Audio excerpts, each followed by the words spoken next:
Hello, welcome to Timber and You. My name is Clint. Today I'm going to start making a stool for my workshop from some pallet offcuts from the greenhouse that we did a little while ago. I hope you enjoy it.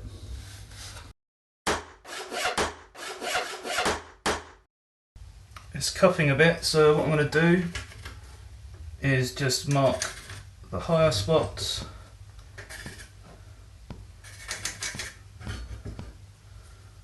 and then just take those patches out.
Now we can start the glue up.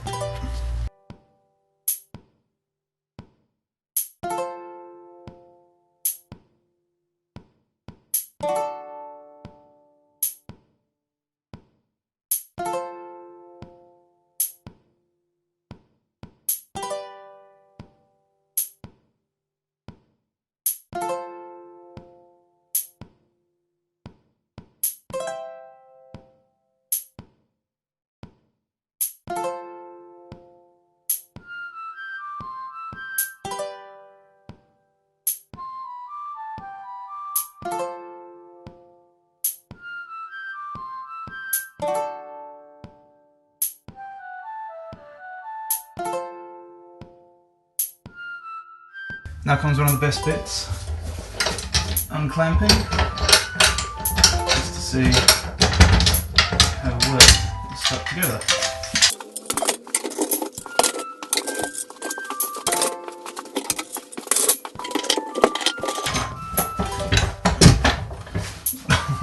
And if you can stop it sticking to the clamps, that also helps. Whoa, it's quite a chunk.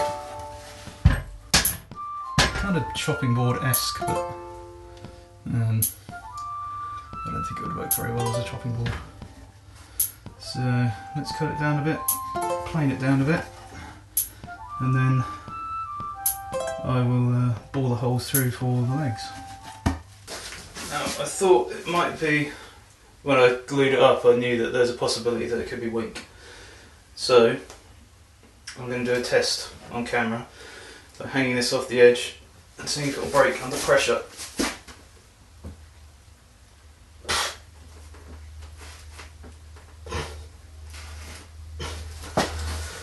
Which it doesn't seem to do.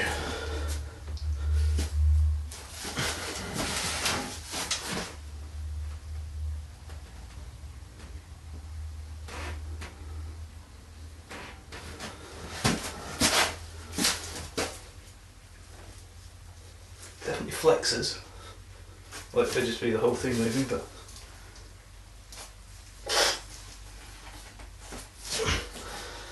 no.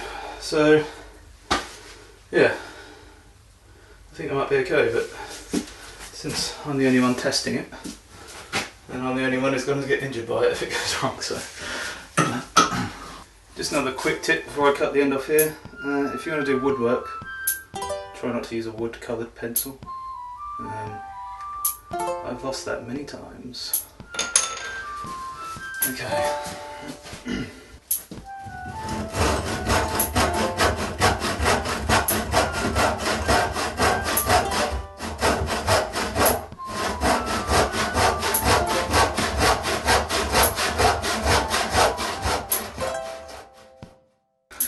fun part. Planing the bottom a little bit. See how it comes up. Guess that's the problem when working with pallet wood. You get a kind of beggars can't be choosers dynamic going on with the wood. So you get different kinds of words, you get knots, you get crazy grain, all kinds.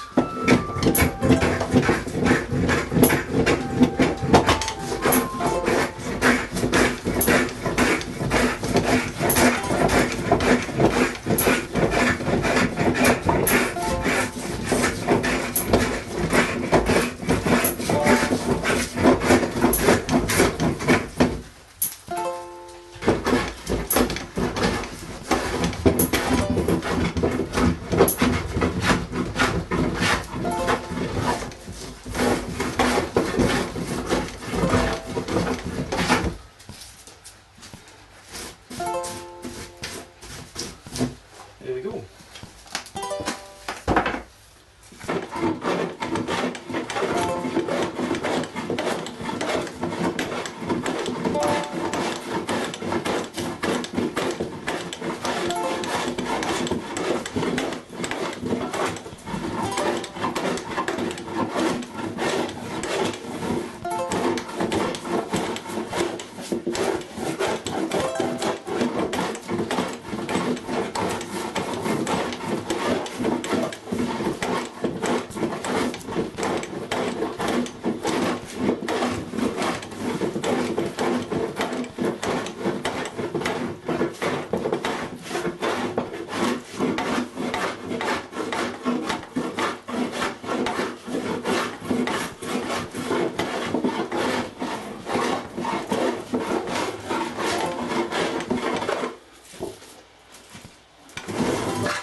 Right, what I've done now is I've just drawn how I think it will look. Well, I sat on there and put these bits around here, and then I just cut this bit out of sandpaper so I can measure all the things the same with the same curve on them, and repeat the curve down the bottom as well to try and make the curves all match. And what I'm going to do is just have a slight hollowing out in there, just like you would in a Windsor chair. And then I'm going to have 4 legs going through each with wedges in, and hopefully that'll be enough to hold up it. If not, then I'm going to put some stretchers on the bottom as well, just to secure it, so you can see that's roughly what it looks like. Okay, well, what I've done is just put a cross across the centre. I found the centre point, and then I've measured in 10 centimetres from the edge, and where I've marked here is where I'm going to bore my holes through. They're about 25 millimetres wide, which is as wide as this auger bit here. It's a more modern auger bit, so I don't know how well it's going to work in this brace, or how well I'm going to be able to get it to work, but I'll try. And what I've got on this bevel gauge is a 14-degree angle. So I'm going to come from this direction, sight down this line, put my bevel gauge there, and then line up my auger with that, and that should hopefully get me the correct angle for my legs. I looked online for advice, and there's lots of people who swear that you have to do lots of complicated mathematics and trigonometry and all kinds of things, and there's other people who say just go for it. It's the first time I've done it, so I'm going to have to pray to the woodworking gods and hope that it works, because I'm not going to go the mathematician way, except for the angle here and a couple of lines. I'm going to go the drill it and try it way. You might be able to tell I'm not looking forward to it. So anyway, I've got this gimlet or bradawl, and what I'm going to do is just mark the points I've made so that the auger will go in the holes. Make sure to put a piece of clamp a piece of wood underneath here tightly, or as tight as these clamps will go anyway, just to make sure that when I come through and break out the other end, I don't splinter up the bottom too much, because I'm at risk of taking a big chunk of wood off the bottom there, and that's going to be bad news when I want to put the legs in. If they're sitting a bit, you know, if the legs go a bit wonky, then I could be on the floor before I know it. Let's just start by going down a little bit. There you go. This is an old brace, it's not a good one. So sometimes it gets stuck like that. The tightening mechanism is not very good on it, I don't think. So that's going to cause another problem, isn't it? Oh, how I love problems today.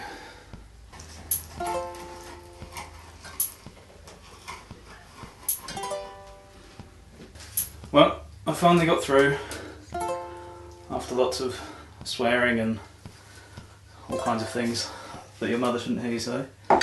And if you look, you can see I've kept the angle all the way as best as I could. And I've just got to do it 3 more times. Thanks for joining me for part 1 of the stool build. I got all 4 holes drilled in the end, and I did them at 15 degrees. Hopefully that'll work out fine. And next time I'm going to be fitting the legs, moulding the seat, putting the wedges in the top of the legs and smoothing it off and polishing it all up, and hopefully it will be a really nice stool by the time I'm finished. Here's hoping. So thanks a lot for watching, I hope you enjoyed it. If you want to see next week's episode, then please hit subscribe and share it with as many people as you can. Thanks a lot.